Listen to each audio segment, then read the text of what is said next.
Bonjour. Rêve.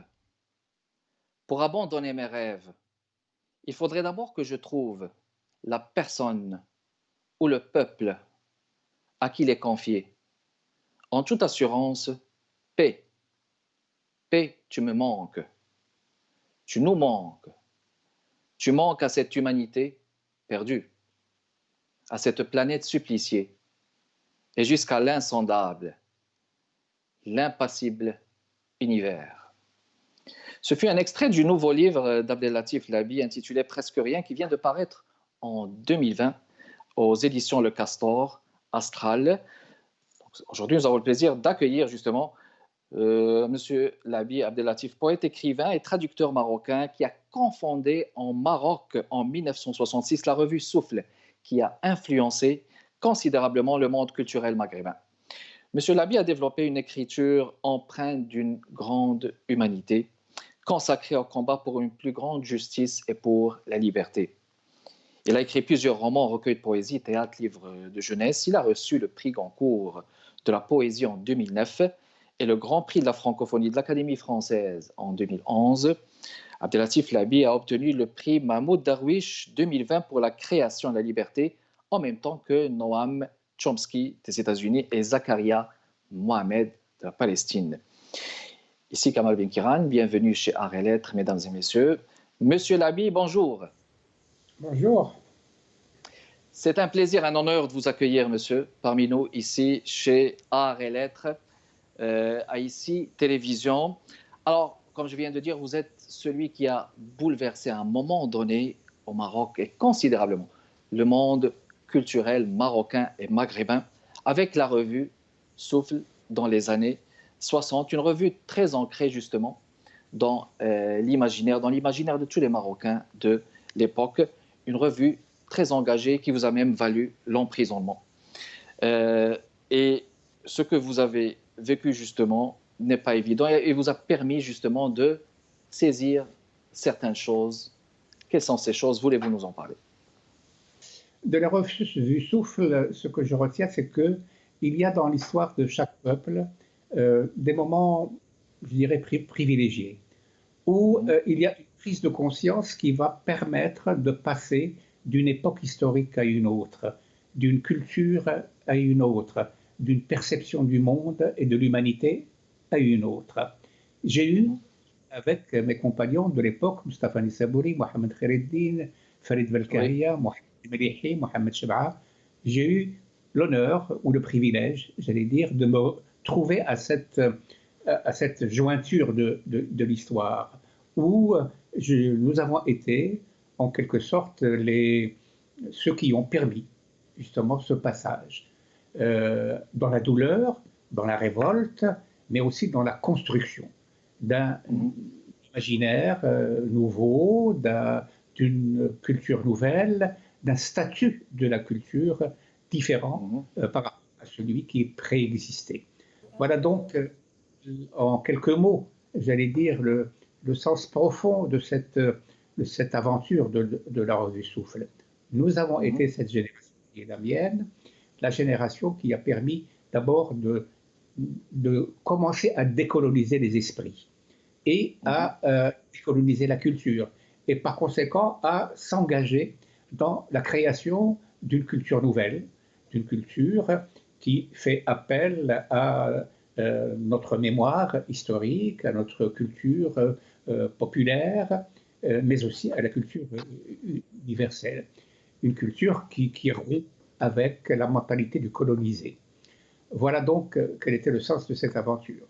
Bon, il est vrai que à cette époque-là, les voix qui se sont élevées dans la revue Souffle ne pouvaient que déranger l'ordre établi, l'ordre intellectuel, l'ordre social, et assez vite l'ordre politique.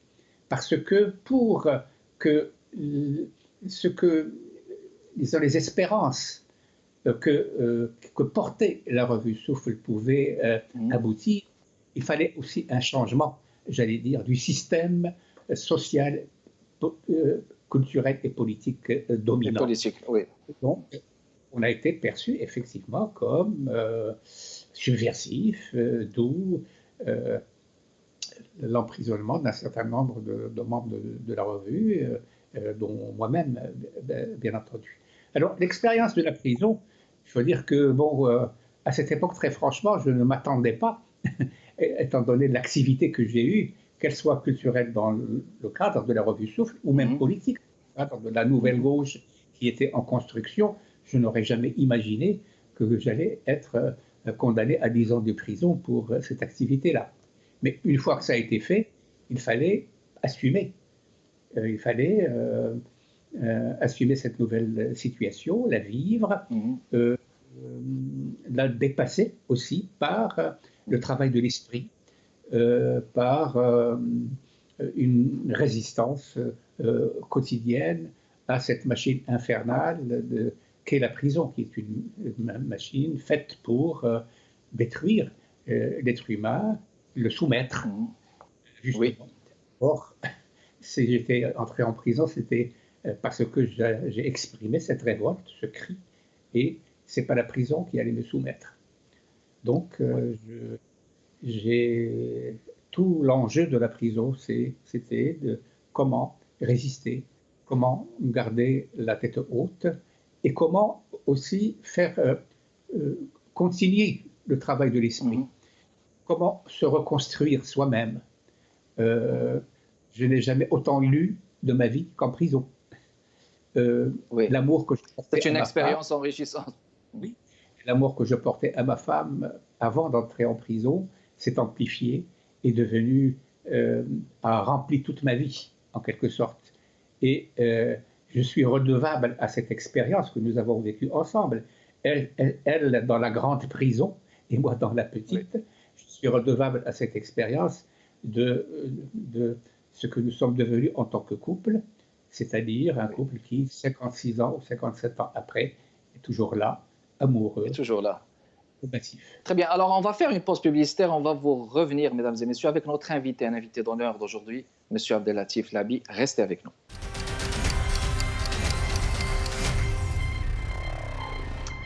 On est de retour avec vous, mesdames et messieurs, toujours dans le cadre de Art et Lettres. Notre invité d'aujourd'hui, c'est Abdellatif Labi, cofondateur de la revue Souffle. Il vient de faire sortir un tout dernier livre, presque rien, publié chez Castor Astral en France.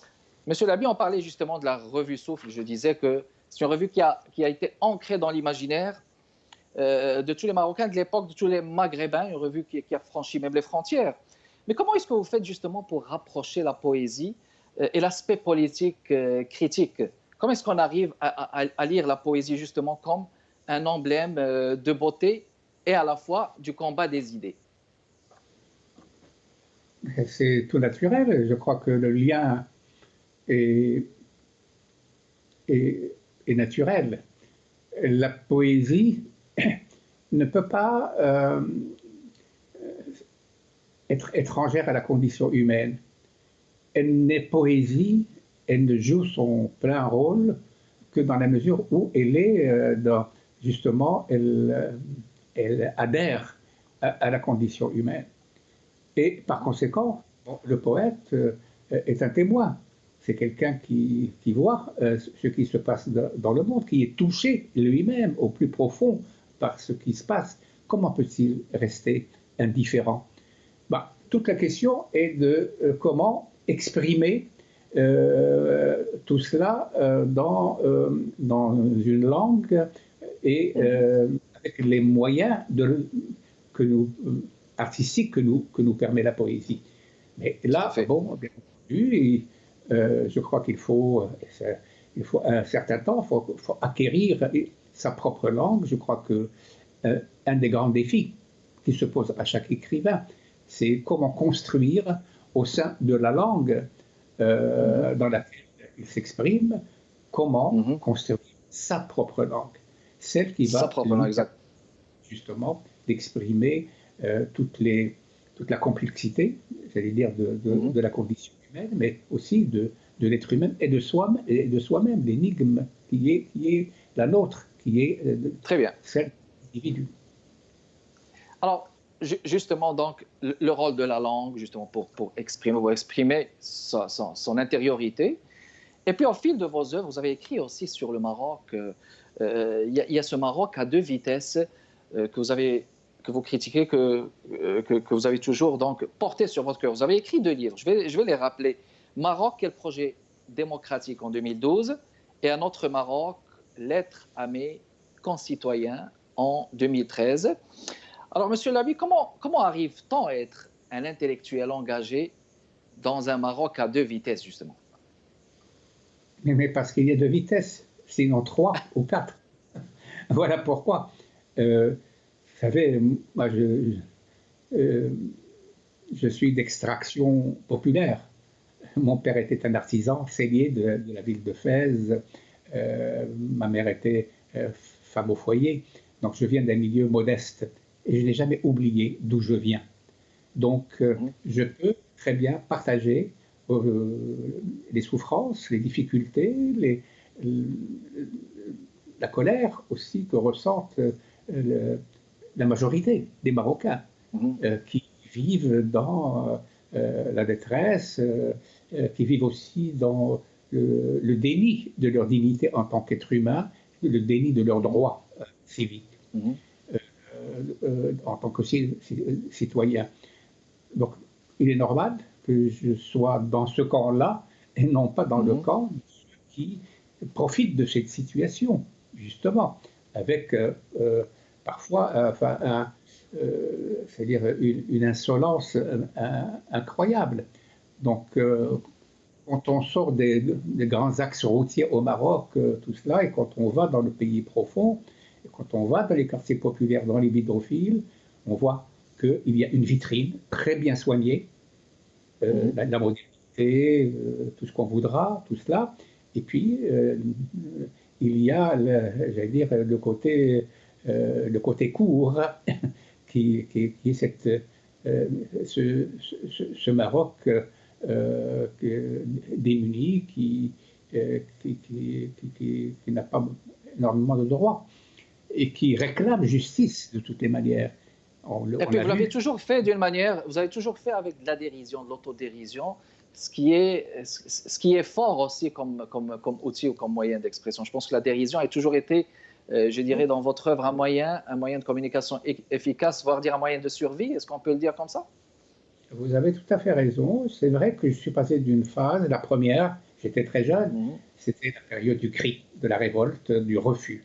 C'est-à-dire il fallait détruire le vieux monde pour essayer de construire un monde nouveau, une langue nouvelle, normale. Et je ne regrette nullement cette période, au contraire, elle a produit, chez moi comme chez d'autres écrivains et d'autres créateurs, des œuvres, à mon avis, qui resteront qui vont durer.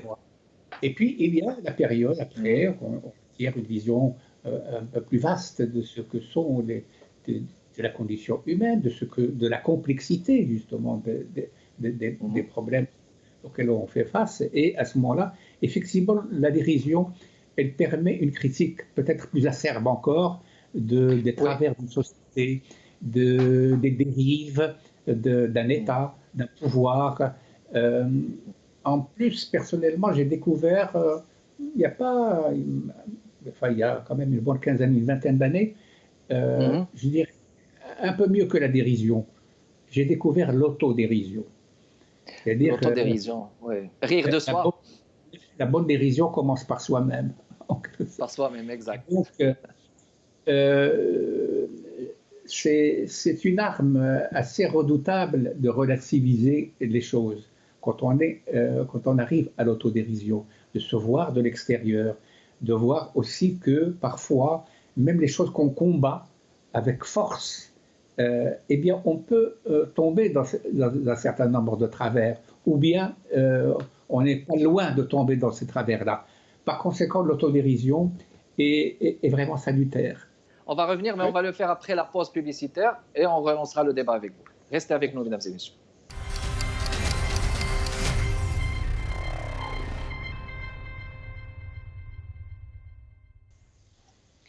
On est de retour avec vous, mesdames et messieurs, toujours avec notre invité Abdellatif Labi. On est en train de discuter justement de cette approche culturelle et littéraire avec Monsieur Labi, mais cette fois, il est grand temps de parler de son dernier recueil, mesdames et messieurs. Presque rien publié chez Castor Astral. Alors, Monsieur Labi, je cite votre éditeur qui le présente ainsi. Abdelatif Labi nous avait adressé dans un livre précédent l'injonction suivante, que votre testament soit ludique. Et voilà qu'il se l'applique à lui-même dans ses presque rien. Donc, dans quel sens? Est-ce qu'on peut considérer ce livre comme un livre testamentaire? Dans une certaine mesure, oui. Oui. De toutes les manières, je crois que chaque texte qu'on écrit est testamentaire, a un aspect testamentaire. Vous savez, j'ai vécu une vie un peu particulière où j'ai passé des périodes de ma vie où je n'étais absolument pas assuré d'être toujours là le lendemain. Quand on a passé par la torture, quand on a passé par une résidence de plusieurs mois dans le quartier des condamnés à mort, par exemple. Oui. Quand on a été agressé, comme je le fus moi-même et mon épouse il y a 4 ans, dans ma propre maison à Rabat. Oui, oui. Agressé par quelqu'un qui a failli, enfin, qui a donné un coup de couteau au cou. Eh bien, je ne sais pas. Moi, j'ai toujours eu cette impression que, bon, chacun de mes textes était peut-être le dernier. Mais, comme vous le remarquez, la vie a été généreuse finalement avec moi, puisque je suis toujours là, à l'âge de presque 78 ans, que je continue à écrire, que je n'ai rien abandonné de ce que j'appelle les rêves têtus qui ont été les miens, qui continuent à être.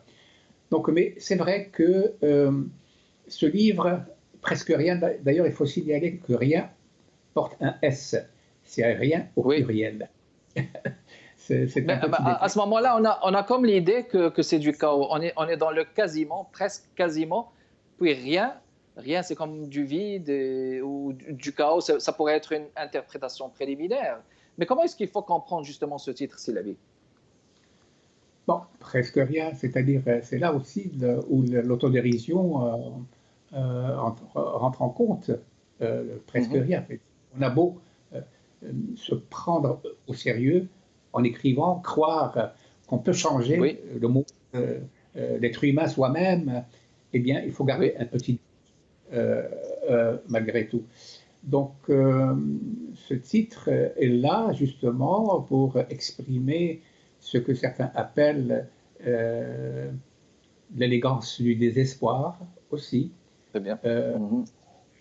C'est ça la dérision ou l'autodérision, c'est une sorte d'élégance du désespoir. Livre testamentaire, peut-être pas, mais j'avais l'impression en écrivant ce livre que peut-être j'avais bouclé une boucle et que j'avais besoin d'aller ailleurs que la poésie. C'est pour cela. Alors justement, vous avez parlé de beaucoup de thématiques. Vous avez parlé de rêves, de langue, d'exil, d'enfance, de solitude, de prière, de privilèges, beaucoup de thématiques. J'ai eu beaucoup de plaisir à lire sincèrement ce recueil. Ce sont comme des tranches de vie, de votre propre vie, Monsieur Labi. Puis après, vous avez parlé d'exil. Vous dites, le roman de l'exil, je le croyais clos. Elle est fascinante, cette phrase, d'une telle profondeur. Est-ce qu'on s'exile toute une vie lorsqu'on émigre une fois, Monsieur Labi? J'ai dit que le livre de l'exil n'est jamais clos. Parce que l'exil, c'est plusieurs expériences qui se suivent dans le temps. Il y a des avancées et des reculs dans le ressenti qu'on a de l'exil ou dans le ressenti parfois négatif, mais dans le ressenti souvent positif de l'exil. On sait, moi je sais par exemple, ce que je dois à cet exil, mon enrichissement, mes ouvertures, le regard de plus en plus objectif que je porte sur ma société d'origine, mais aussi sur ma société d'adoption, qui est la société française. Française, Donc, oui. Il reste juste une minute. Je ne voudrais pas passer sans ne pas vous rappeler. D'abord, dire que c'est votre dernier. Il faut aller le chercher, mesdames et messieurs.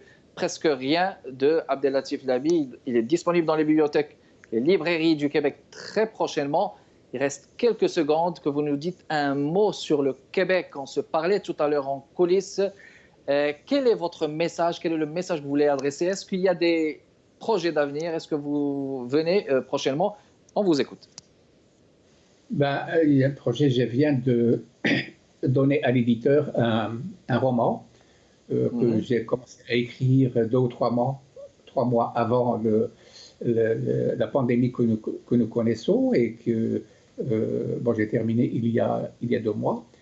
C'est un livre très important pour moi parce que je reviens sur beaucoup de pans de ma vie, mais sous une forme, j'allais dire, où la fiction est très présente. Très bien. Je voulais juste, parce que je parle à des auditeurs québécois, dire un des souvenirs les plus marquants. Oui. Je vous en prie. Je garde en moi. Et je suis toujours ému quand j'en parle. C'est ma première visite justement au Québec. C'était en 1986 ou 87. Une invitation, dans les années 80. Dans les années 80, une invitation de Gaston Miron, le grand poète québécois, qui était grand poète. À ce moment-là président de l'Union des écrivains québécois, et qui m'a fait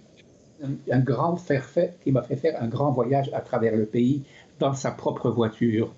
Et disons, c'est une des personnes, des poètes avec lesquels j'ai ressenti une grande fraternité. Ça a été cet homme-là.